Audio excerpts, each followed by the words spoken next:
certain death looms, and so Holden offers up a plan for the 7 of them that are on the Rocinante.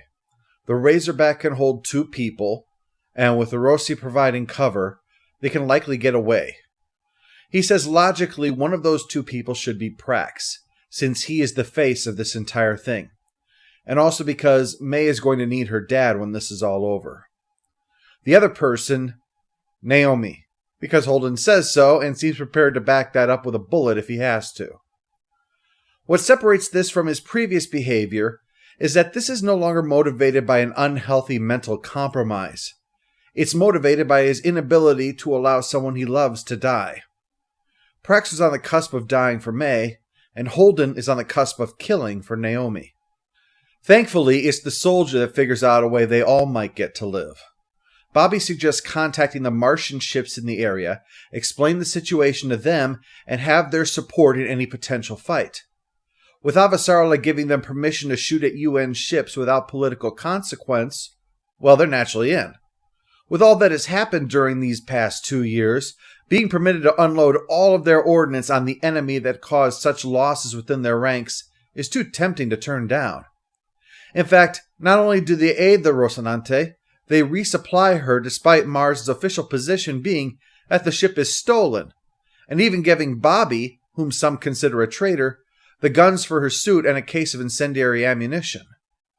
The obstacles before them are Nguyen on his flagship, the Agatha King, and his fleet of loyalists, and whatever waits for them on Io itself. Her preparation for a rematch against the thing that killed her squad shows signs of Bobby's survivor's guilt. Why had the beast failed at that precise moment that was needed to spare her life, but no one else's? But she approaches it with discipline, rewatching the battle over and over while preparing her equipment for battle. Not to pump her up for revenge, but to allow her to overcome the creature this time, to see its strengths and weaknesses, and act accordingly. It serves as an allegory for overcoming the damage the trauma has done to her, but at the same time recognizes that trauma is not so easy to overcome. But she has reached a point where she can forgive herself for not dying and sends a letter to the captain who'd been treating her with words to that effect. But while this is a battle, it is being fought with politics as much as with weapons. Avasarala informs the higher-ups of all of the problems of this weapon, the point Prax made about the protomolecule and the cascade effect, but also that by using them they are surrendering the moral argument against attacking Earth with space debris, a position they can't adopt because of the fragility of Earth's ecosystem and the incredible population density, which would mean high casualties. A speech by the Secretary General shows that he is distancing himself from Ehrenreich, even as Ehrenreich lays it on thick at Avasarala about how much she's screwed up something that she doesn't understand, both of which she treats with glee. Threats only prove Ehrenreich's become desperate and is being removed from power, leaving the Cabal without its strongest political asset. As long as they can keep this in the political arena, then Nguyen's support is limited, and they might be able to go beyond survival. They might avoid even firing a shot, which would be her preference, of course. Avasarala's hard exterior with her Malcolm Tucker approach to political discourse is actually the mask that she wears, covering up a far gentler individual. Oh, she has a temper, as a story she tells to Bobby about her daughter and her husband shows how much it infuriates her when she can't bend people and things to her wishes. But that doesn't mean she's cold-blooded. She'll leave Prax's ex-wife with the stigma of being a pitiable, diseased person, but only because the situation has been forced. And that's a lot better than being a wife-being pedophile. She's the one holding back a nuclear strike, actually, to make sure that there's at least a chance to try to save May on Io. But once the politics are sorted, Holden notes that she seems to be feeling useless and out of her depth, and so humors her, listening to her rail about empire building. With each new technological advance, the size of the kingdom grows and grows, always stretching beyond the grasp of the would-be rulers. They can conquer, they can colonize, but the kingdom inevitably fractures because it can't maintain its grip. Those who want to see Mars put in its place smack the belt around and show them who's boss. They're locked into this doomed cycle of trying to establish a kingdom that's simply beyond their reach, and Caliban is just the latest attempt. It's wholly appropriate that Nguyen's flagship be referred to throughout much of the book as the King. It's fighting a desperate battle to preserve its view of the kingdom. Posturing goes on throughout the area as Souther's fleet and Nguyen's fleet argue over who should be relieved of command, but it all goes to hell quickly when word comes in from Earth that as a follow-up to the ongoing investigation, a number of people are being summoned to the homeworld for questioning, including Nguyen himself. This can only mean that Aaron Wright has cut a deal and is hanging the rest of the Cabal out to dry. So they launch all the Calibans towards Mars. All they have to do is power them up to about 20 Gs for a while, then cut the engines and let them fly ballistically. They'll never be detected until they hit the surface, emerge, and begin the Martian genocide. However, ironically, in the midst of trying to stop them, one winds up colliding with the King, begins slaughtering the crew, and as predicted, breaks its programming and begins working on creating a chamber to expand protomolecule infection and growth. Nguyen will only trade the codes to find the remaining Calibans for an evacuation for himself off the ship. His ultimatum is rejected.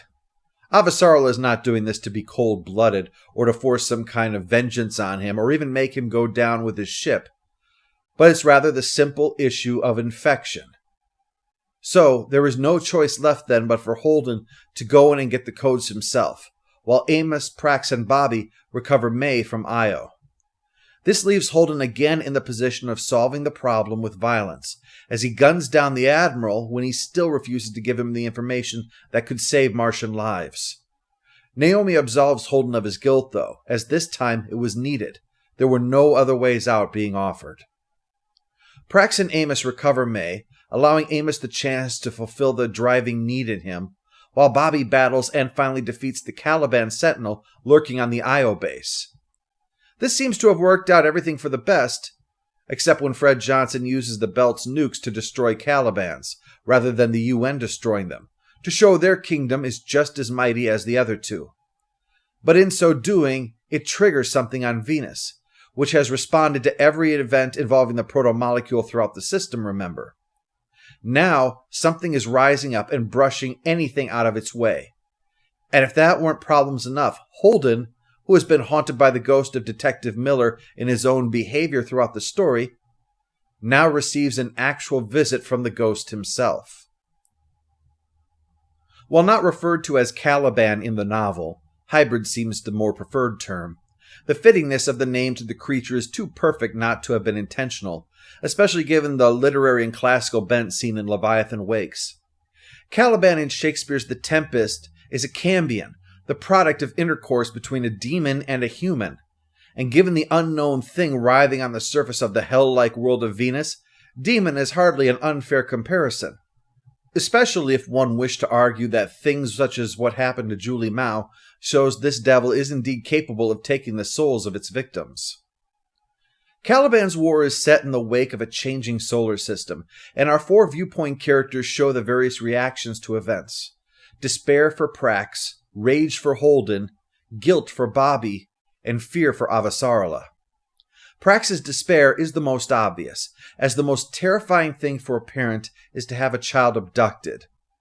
But what that entails is the need to face an unpleasant truth about a new reality, while at the same time the importance of not allowing that truth to crush all hope.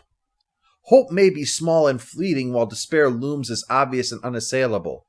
Yet to surrender to despair is to lose all that matters to us, to merely struggle on living with nothing left to live for. Holden's rage is over a situation that does not conform to what he believes that it should be, to want to believe in the better angels of our nature, yet to always be confronted by devils. He seems to want to expunge the system of devils, that if you remove enough of the evil from the equation, then the scales will tip in the favor of good. But far closer to the truth is the need to lash out. The thing that has descended upon them, it has no face. There is a terror that writhes on Venus, yet no one can do a thing about it. It's too massive. It's like a tribulation, like poverty, or natural disaster, like a hurricane. You rage against this huge thing, and yet you can't defeat it with rage. So instead you attack individual faces in the misguided attempt you're fighting the cause and not the symptom.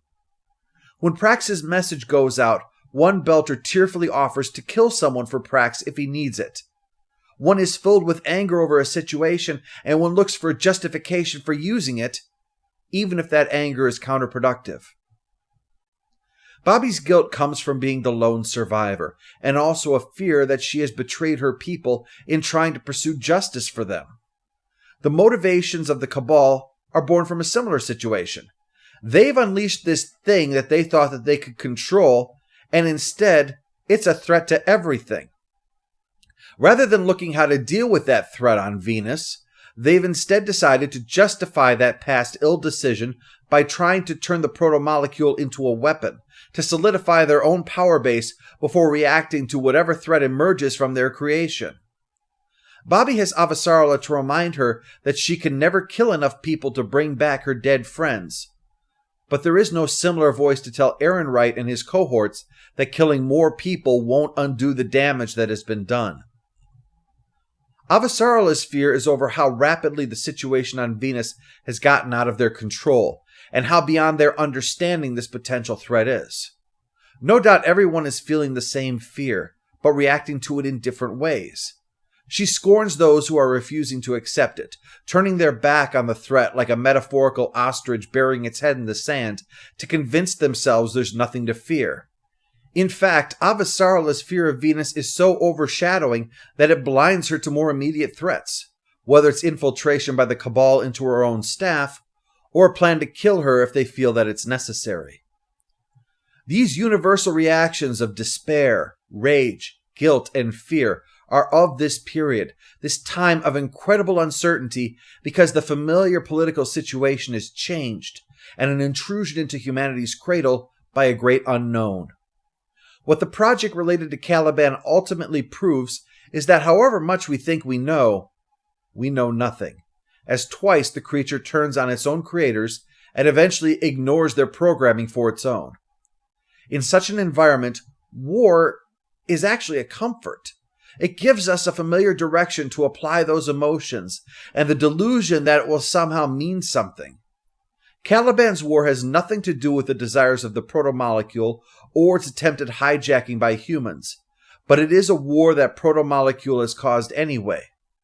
After all, when we stride across a field, we give no thought to how our heavy footfalls may impact the insignificant creatures that watch these giants pass. Because the thing about this protomolecule and whatever it becomes, it is truly alien. It has no taxonomical place within our understanding of biology. We have cataloged and defined the natural world from the largest to the smallest. We have the tools to define the human kingdom. And now this thing comes along, with no regard for biology, chemistry, or even physics. We've labeled all the natural world, and we have now encountered something wholly unnatural. Caliban's war is the other shoe dropping, answering the questions of the first novel, only to raise more with its ending as a new thing emerges and an old friend returns. It opens up the scope of the story far more and offers new perspectives on things. We still view the familiar from the same perspective, though. Amos' personal need to find May and punish the man who took her is seen only through the eyes of others, never from his own perspective. This is fine, though, as we can easily glean his motives, and it also keeps an air of mystery and complexity about the character, as well as preventing the story from being distracted by the existence of more than 4 main characters, who are already sharing their thoughts and perspectives. Caliban's War is an effective follow-up, and teases at an interesting continuation of the series.